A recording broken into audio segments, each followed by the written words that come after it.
Ayan, inihaw ko po sa gasol ang ating talong. 2, 4, 6. Bali, 8 talong po yan.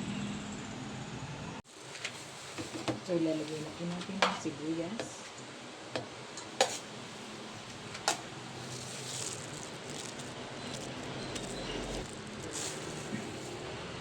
So, ang bawang po.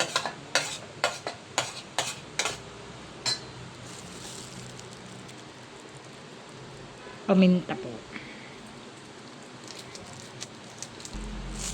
Then, lalagyan po natin ang itong itlog.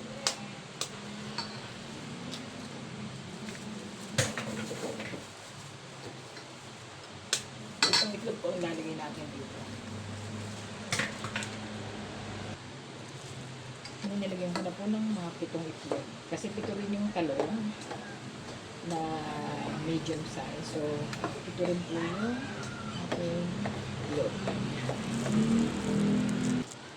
Lalagyan po natin ang ajisyo.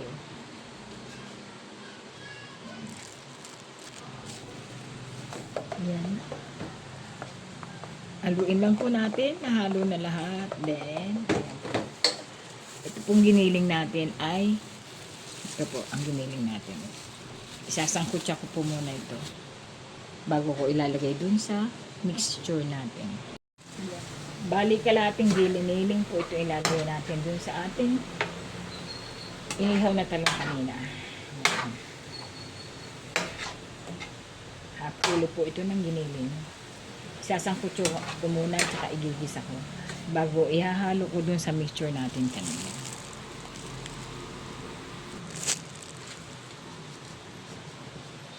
Lagyan po natin ng ajisyo para may lasa-lasa. Lagyan din natin ng konting paminta.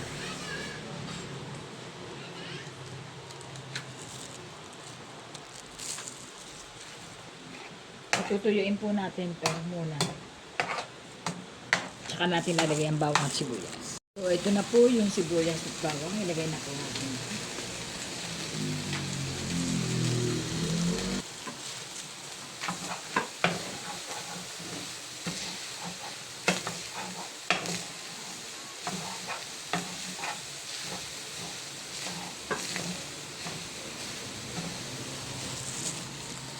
So, pinalamin ko na po ito. Lalagay na po natin sa mixture ng talong.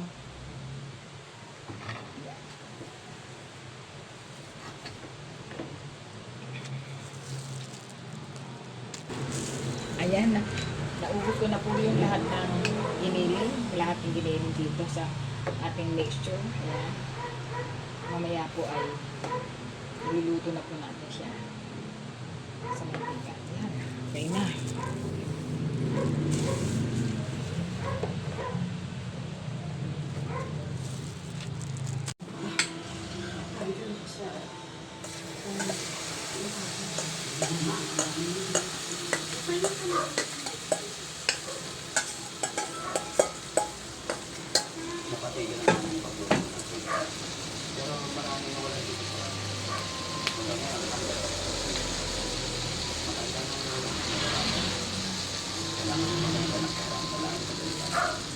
Na dami na po ako naluto.